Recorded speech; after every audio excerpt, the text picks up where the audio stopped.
dilakukan oleh KSM, BSPC ya, satu bantuan prosedur untuk pengelolaan sampah pengelolaan 3R.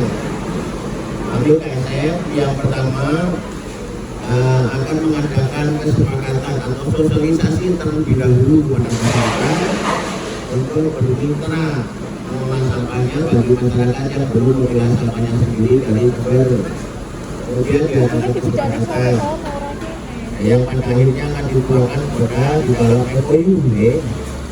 Setelah itu baru kita akan layani layanan di KSM kepada sampahnya dari sumber sampahnya masyarakat. Itu ada beberapa opsi layanan, ada yang tiap hari, ada yang 3 hari sekali. Randu Makmur mempunyai langganan atau pelanggan atau layanan yang sampah di masyarakat itu jumlahnya 3.000 pelanggan. Sumber sampahnya dari rumah tangga, rumah usaha, instansi, tempat pasang, kita mall, hotel, gitu. Nah sehingga layanannya ada yang setiap hari dan ada yang 3 hari sekali. Nah, yang setiap hari adalah sampah yang dihasilkan dari rumah usaha atau hotel, rumah makan, gitu ya, restoran. Yang 3 hari rata-rata sampah yang dihasilkan dari kegiatan rumah tangga atau dari dapur rumah tangga, gitu. Namun di layanannya ada juga yang di rumah tangga, modelnya door to door dari rumah ke rumah, ada juga yang di titik kumpul sementara sesuai kesepakatan ya. Setelah itu baru kita akan angkut dibawa ke tempat pengelolaan sampah, yaitu TPST. TPST adalah tempat pengelolaan sampah terpadu ya. Dengan metode pengelolaan sampahnya yang pertama akan kami pilih oleh petugasnya KSM. Kami punya petugas 42 orang ya. KSM mempunyai tenaga kerjanya 42 orang, 5 pengurus, 37 pekerja. Dari 37 pekerja itu akan dibagi ada petugas pengangkut, pemilah, pecacat dan seterusnya ya. Sehingga setelah sampah diangkut dari sumber, kita akan pilih yang pertama secara manual oleh petugas kami untuk memisahkan anorganik dengan rongsok, anorganik dengan residu ya. Rongsok ini anorganik dengan residu. Rongsok kalau bahasa Jawa, anorganik itu kalau secara fisik dari berbagai jenis rongsok ya, kebetulan kaleng dan sebagainya seperti itu. Kemudian residu itu secara fisiknya yang seperti kain ya. Ini akan kita selesaikan atau kita musnahkan dengan mesin yang namanya pirolisis. Kita bakar dengan suhu antara 400 sampai 800 derajat. Hasilnya abu ya. Abu ini masih bisa kita manfaatkan ketika kita mau berinovasi, bisa kita ayam. Hasilnya yang untuk kita campur dengan semen, bisa dikatakan alkohol, rusak dan sebagainya. Kalau tidak ya untuk mobilan tanah, karena potensi abu ini sebenarnya sedikit, hanya sekitar 10% dari sampah yang dikelola ya. Terus setelah kita pilih secara manual, kita akan pilih lagi dengan mesin. Mesin ini namanya big-bring, yaitu mesin kacang pilah, yang akan menghasilkan secara otomatis memisahkan organik dengan plastik ya.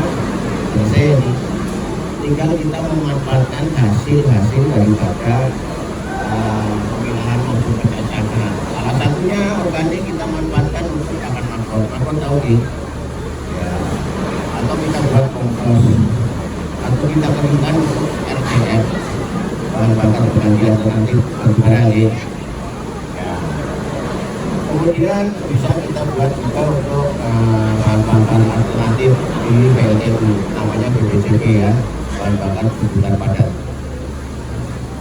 Ini dari organiknya ya.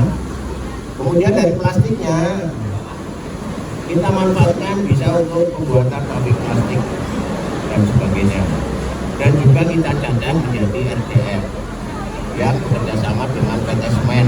Contohnya di Banyumas ada Semen Bima, di Cilacap pada Semen itu Dorsin ya, sekarang Dinamit seperti ini cara mengolah sampah di TPST yang dikelola oleh KSM. Sehingga rata-rata sampah yang dikelola oleh KSM dan Makmur perharinya adalah 15 ton. Dengan dikelola seperti ini selesai di depan sudah. Ya, tidak ada lagi material sampah yang harus dibawa ke TPA. Karena TPA-nya juga tidak punya. Jadi semuanya akan diselesaikan di tempat pengolahan sampah yang pada akhirnya akan menghasilkan menjadi nilai ekonomi. Seperti itu ya. Kami menyelesaikan sampah perharinya rata-rata 15 ton. 15 ton itu 15.000 kilo. Ya, atau kalau kita ukur dengan truk itu 6 sampai 7 truk. Atau kalau kita ukur dengan kubikasi sekitar 50 meter kubik. Diselesaikan dalam 1 hari. Jam 8 sampai jam 5 sore. Ya, kalau pekerja kami rata-rata mereka berapa sih gaji mereka? Ini kita sesuaikan dengan UMR, rata-ratanya berbulan 2 juta. Ya, ini adalah skema daripada tata kelola yang kita lakukan oleh SMK seperti ini. Seandainya nanti ada pertanyaan, bisa nanti kita di session yang lain ya. Setelah ini kita melihat langsung sebenarnya, kita akan tunjukkan ya, secara presentasi kita akan tunjukkan dari inputnya sampai ke outputnya ya.